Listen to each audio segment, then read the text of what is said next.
ખેડૂત ભાઈઓ, આજના આ એપિસોડમાં આપણે ચર્ચા કરીએ છીએ આપણી પાસેથી એમએસપી રેટ પર મગફળી ખરીદ કરવા માટે ગુજરાત સરકારે જે રજીસ્ટ્રેશનની પ્રક્રિયા ચલાવી 1 તારીખ સપ્ટેમ્બર 1 થી સપ્ટેમ્બર 15 સુધીની, અને ત્યાર પછી 15 તારીખ પૂરી થયા પછી જે કાંઈ રજીસ્ટ્રેશન આપણા ખેડૂતો તરફથી કરવામાં આવ્યા એ રજીસ્ટ્રેશનોમાં સરકારે ઊભા કરેલા વાંધા વચકાઓ અને હવે એ વાંધા વચકાઓના ઉકેલ માટે આપણી સામે સૌથી સારો રસ્તો કયો છે અને આપણે શું કરી શકીએ ખેડૂત તરીકે, સાથે સાથે સરકારની નિયતની આપણે પાછળના દિવસોમાં પણ જે ચર્ચા કરતા હતા આ દરેક મુદ્દાઓને સાંકળીને આજના દિવસે જ્યારે આપણે ચર્ચા કરીએ છીએ આપણા મગફળીના એમએસપી દરથી સરકારને મગફળીની ઉપજ આપવાના મુદ્દા ઉપર, ત્યારે આપણા સૌથી અગત્યના અત્યારના દિવસોના મુદ્દા તરીકે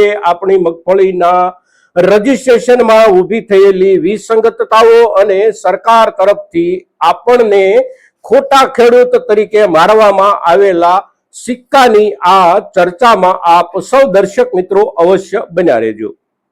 નમસ્કાર ખેડૂત મિત્રો, જય કિસાન જય ભારત. ખેડૂત ભાઈઓ, આપણી મગફળી એમએસપી દરથી ખરીદવા માટે સરકારે જાહેર કરેલો રજીસ્ટ્રેશનનો કાર્યક્રમ પીરિયડ પૂરો થયો અને તરત સરકાર તરફથી આપણા જે કોઈ ખેડૂતોએ રજીસ્ટ્રેશન કરાવ્યું છે એ પૈકી ખૂબ મોટી સંખ્યામાં, એટલે કે સરકારે રજીસ્ટ્રેશન કરાવનાર ખેડૂતો પૈકી 80,000 થી વધારે ખેડૂતોને ખોટા હોવાનો સિક્કો માર્યો છે.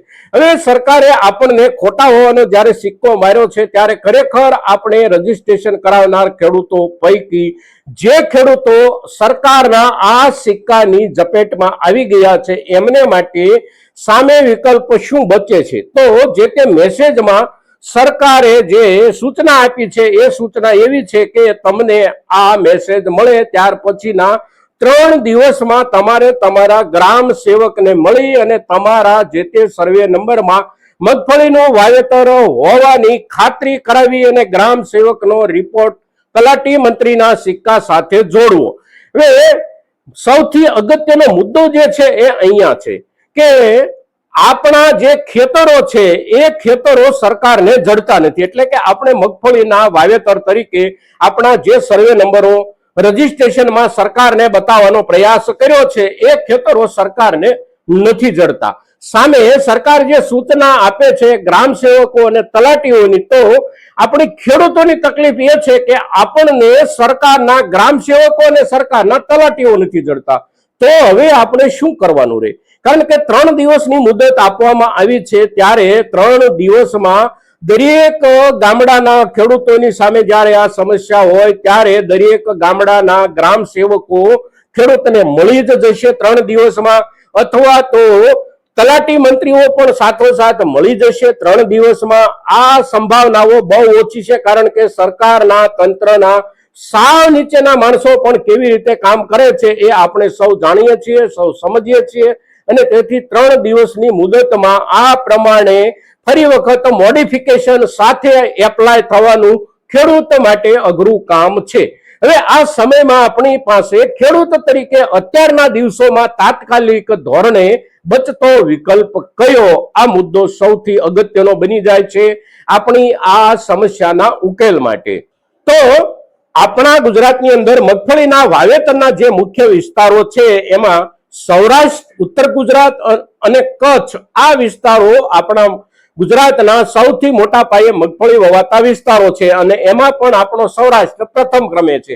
હવે જે વિસ્તારોમાં મગફળીનું વાવેતર વધારે થાય છે, જેમ કે આપણા સૌરાષ્ટ્રનો, પૂર્વ સૌરાષ્ટ્રનો જે વિસ્તાર છે એમાં મગફળીનું વાવેતર ઓછું થાય છે. સામે પશ્ચિમ સૌરાષ્ટ્રનો જે વિસ્તાર છે આપણો, એમાં મગફળીનું વાવેતર વધારે થાય છે. એટલે વધારેમાં વધારે રજીસ્ટ્રેશનો પણ એ વિસ્તારમાંથી થયા હોય અને રજીસ્ટ્રેશનોનો ઇનકાર પણ વધારેમાં વધારે આ વિસ્તારોમાંથી થયો હોય. એવી જ રીતે ઉત્તર ગુજરાતની સ્થિતિ હોય અને કચ્છની સ્થિતિ પણ આ પ્રમાણે હોય. હવે કુલ રજીસ્ટ્રેશન જે થયું છે એ સરકાર જે આંકડા બતાવી રહી છે એ આંકડા છે લગભગ 6 લાખ ખેડૂતોના, અને એની સામે સરકારે જે રજીસ્ટ્રેશનની સામે વાંધો ઉઠાવ્યો છે એ રજીસ્ટ્રેશનના આંકડાઓ લગભગ 80 થી 85,000 અરજીઓના છે.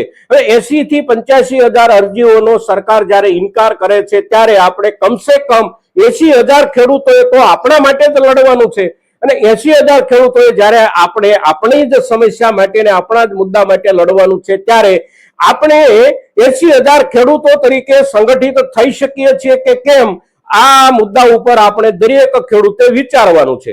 જે વિસ્તારોમાં આ તકલીફ ઊભી થઈ છે એ વિસ્તારના જેટલા સક્રિય આગેવાનો છે અને જે આગેવાનોને સરકારની લાજ નથી કાઢવાની, જે આગેવાનોને સરકારનો ડર નથી લાગતો અને જે કોઈ આગેવાનો સરકારની સેવા ચાકરી કરવા માટે રાજકારણમાં નથી, આવા લોકો ખેડૂતોની એટલે કે આપણી આ મગફળીના રજીસ્ટ્રેશનની લડાઈમાં આપણી આગળ ચાલશે. હવે એ આગેવાનો જ્યારે આપણી આગળ ચાલતા હોય ત્યારે ખેડૂત તરીકે આપણી ફરજ બને છે કે આપણે દરેક ખેડૂત એમની પાછળ આવીને ઉભા રહીએ, કારણ કે લોકશાહીનું બળ એટલે માથાની ગણતરી. કોની પાછળ કેટલા માથાઓ છે અને કેટલો સમુદાય કઈ વ્યક્તિની પાછળ જોડાયેલો છે એ વ્યક્તિની વાત સરકારે સાંભળવી પડે છે. સાવ ખોટી વાતો હોય તો પણ સરકાર સાંભળી લે છે, જેમની પાછળ જાજો સમુદાય હોય. તો આ જે વાત છે આપણી સંપૂર્ણપણે સાચી વાત છે અને સરકારને સાંભળવી ન ગમે. અગર તો સરકાર ન સાંભળે તો એનો અર્થ એ થયો કે આ વાત કરવા માટે આગળ આવતા આગેવાનોની પાછળ ખેડૂત તરીકે આપણે જોડાયા નથી. આપણે ખેડૂત તરીકે જો આ કાર્યક્રમમાં જે કાર્યક્રમ અત્યારે શરૂ થયો છે અને જે આગેવાનો લડત લડવા માટે આગળ આવ્યા છે એમની સાથે આપણે જોડાઈ જઈએ. હવે જોડાઈ જવામાં સમસ્યા કઈ આવે છે? તો જોડાઈ જવામાં સમસ્યા આવે છે રાજકારણની. આપણા ખેડૂતોમાંથી પણ ઘણા બધા ખેડૂતો એવા હોઈ શકે કે એ લોકો અત્યારે સત્તામાં બેઠેલો જે પક્ષ છે એ પક્ષની સાથે જોડાયેલા હોય. કોઈ લોકો બીજા કોઈ પક્ષ સાથે જોડાયેલા હોય, કોઈ લોકો ત્રીજા કોઈ પક્ષ સાથે જોડાયેલા હોય, પણ અત્યારે ચૂંટણી નથી. તમે જે કોઈ પક્ષની સાથે જોડાયેલા હો એ પક્ષને મદદ કરવા માટે ચૂંટણી આવે ત્યારે તમે જે તે પક્ષના કાર્યકર્તા તરીકે કામ કરી શકો છો, જે તે પક્ષના અંધભક્ત તરીકે કામ કરી શકો છો કે કોઈ પક્ષના ચમચા તરીકે પણ કામ કરી શકો છો. પણ અત્યારના સમયે જરૂર છે તમારે ખેડૂત તરીકે વર્તન કરવાની, ખેડૂત તરીકે કામ કરવાની અને આપણા ખેડૂત સમુદાયમાંથી જે લોકોને આ મુદ્દે સમસ્યા ઊભી થઈ છે એમની સાથે ઊભા રહેવાની. ભાજપના તમે હિતચિંતક હો, ભાજપના તમે કાર્યકર્તા હો કે ભાજપના તમે સમર્થક હો, આ એકમાત્ર મુદ્દાને લઈને તમે ખેડૂતોની સાથે જોડાશો તો ભાજપની સરકાર પડી જવાની નથી. સરકારે માત્ર પોતાનો નિર્ણય બદલવાનો છે અને નિર્ણયમાં જે ટેકનિકલ ખામીઓ છે એને સ્વીકારી અને વ્યવહારુ રૂપ એને આપવાનું છે. હવે આ વ્યવહારુ રૂપ અપાવવા માટે સરકાર ઉપર દબાણ એટલે આપણો સામૂહિક એકઠા થવાનો કાર્યક્રમ અને કાર્યક્રમ જે કાંઈ રૂપરેખા નેતાઓ નક્કી કરે એ રૂપરેખા પ્રમાણે આપણે નેતાઓને સહયોગ આપીએ અને આપણી સમસ્યાનો ઉકેલ લાવીએ. હવે સરકાર ઈચ્છે તો કેવી રીતે બહુ સરળતાથી આનો ઉકેલ આવી શકે? તો એને માટે બહુ સીધી સાદી અને સરળ પદ્ધતિ સરકાર અપનાવી શકે છે. ધારો કે 6 લાખ રજીસ્ટ્રેશન થયા હોય, એમાંથી 80,000 રજીસ્ટ્રેશનો શંકાસ્પદ હોય તો સરકારે એ ખેડૂતોને સૂચના આપવાની નથી કે ભાઈ તમે જે રજીસ્ટ્રેશન નંબર આમાં દાખલ કર્યો છે સર્વે નંબર તરીકે એમાં મગફળી નથી, તમે મગફળીની સાબિતી આપો. સરકાર પાસે તંત્ર છે, એના તલાટીઓ જે ગામમાંથી આ પ્રકારની અરજીઓ આવી હોય એ ગામના તલાટીઓને સરકાર સીધી સૂચના આપે. એ ગામમાં કામ કરતા ગ્રામ સેવકોને સરકાર સીધી સૂચના આપે કે તમારા વિસ્તારમાંથી 90 ખેડૂત, 80 ખેડૂત કે 75 ખેડૂત આ નામ, આ સર્વે નંબર, આમાં તમે જાતે સર્વે કરી અને રિપોર્ટ આપો. તો આ પ્રમાણે સરકાર આદેશ કરે અને સરકારનું તંત્ર એને ઝડપથી રિપોર્ટ આપે. ખેડૂતને સાથે રાખવાની સૂચના સાથે સરકાર પોતાના તંત્રને આદેશ કરે એટલે સમસ્યા તરત ઉકેલી જાય એમ છે.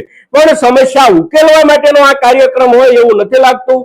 સમસ્યાને વધારે ડોળવી અને ડોળ્યા પછી સરકાર કોઈને કોઈ કારણોસર કાર્યક્રમને ડીલે કરવા માંગે છે અને જાજામાં જાજા ખેડૂતો સરકારની ખરીદીની અપેક્ષા છોડી અને બજાર તરફ જતા રહે. આ પ્રકારની સરકારની નિયત, આ પ્રકારની સરકારની દાનત આમાંથી બિલકુલ સીધી સ્પષ્ટ રીતે જે ઉભરી આવી રહી છે એ દાનત અને એ સરકારની નિયતને આપણે સુધારવી પડશે.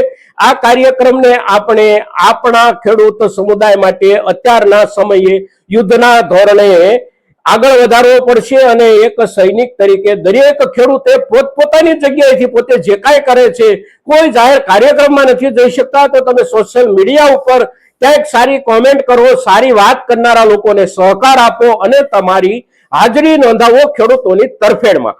આ પ્રમાણે અત્યારના દિવસોમાં આપણી જરૂરિયાતને સમજી અને આપણે કામ કરીએ. મિત્રો, સરકાર જે ટેકનિકલ મુદ્દાઓના આધારે ખામીઓ બતાવી અને આપણું રજીસ્ટ્રેશન રદ કરવા માંગે છે, એની પાછળ સરકારની મેલી અને ગંદી નિયત નીતિ સિવાય કશું નથી. આપણે કહ્યું તેમ સરકાર જો ખાતરી કરવા માંગતી હોય તો ખેડૂતને સૂચના આપવાની જરૂર જ નથી. એમની પાસે તંત્ર જે છે એ જ તંત્ર પાસે ખેડૂતે જવાનું થાય અને એ તંત્ર જે રીતે કામ કરે અને જેટલા સમયમાં પૂરું કરે એની જગ્યાએ સરકાર એમને આદેશ કરે કે તમારા વિસ્તારમાં 75, 80 કે 100 અરજીઓ આ પ્રકારની છે, તમે ખાતરી કરો, ખેડૂતને સાથે રાખો, સમસ્યા તરત ઉકેલી જઈ શકે તેમ છે. પણ સમસ્યા સરકાર ઉકેલવા માંગતી ન હોય એવું લાગે છે. એટલે સરકારને ખરેખર આ સમસ્યા ઉકેલી અને આપણા યોગ્ય રજીસ્ટ્રેશન જે કોઈ ખેડૂતોએ કરાવ્યા છે આ તમામ ખેડૂતોના રજીસ્ટ્રેશન માન્ય રહે અને રહેવા જોઈએ. એને માટે આપણે કરવાનું થતું કોઈ પણ કામ આપણા દરજ્જેથી આપણે કોઈ 50 કિલો કે 100 કિલોની બોરી માથે ઉચકી અને આખો દિવસ ક્યાંય ફરવાનું નથી. આપણી જગ્યાએથી આપણે જેટલો સહયોગ આપી શકીએ એટલો સહયોગ આપણે આપણા ખેડૂતો સમુદાયને આપવાનો થાય છે મિત્રો. અને એને માટે આપ સૌની તૈયારી હોવી જોઈએ અને એ તૈયારી આપણે આપણા દરજ્જેથી અવશ્ય કરીએ અને તૈયારી પ્રમાણે આપણે અવશ્ય આ કાર્યક્રમમાં સહભાગી બનીએ. મિત્રો, આજના દિવસે આપણી મગફળી સરકાર શ્રીને વેચવા માટેના કાર્યક્રમના રજીસ્ટ્રેશનના મુદ્દે સરકારે ઊભી કરેલી સમસ્યાના પાયામાં સરકારની નિયત સાથે સાથે આપણા તરફથી જે કાંઈ કરવાની થતી આપણે માટેની લડતના મુદ્દા પર જ્યારે ચર્ચા કરીએ છીએ ત્યારે આપણી આ ચર્ચા, આપણો આ વિડીયો, આપણો આ એપિસોડ મહત્તમ ખેડૂતો સુધી પહોંચે એ જવાબદારી આપ સૌ દર્શકોની છે અને આપ એ જવાબદારી અવશ્ય નિભાવશો એવી આપ સૌની પાસેથી અપેક્ષા સાથે જય કિસાન, જય ભારત.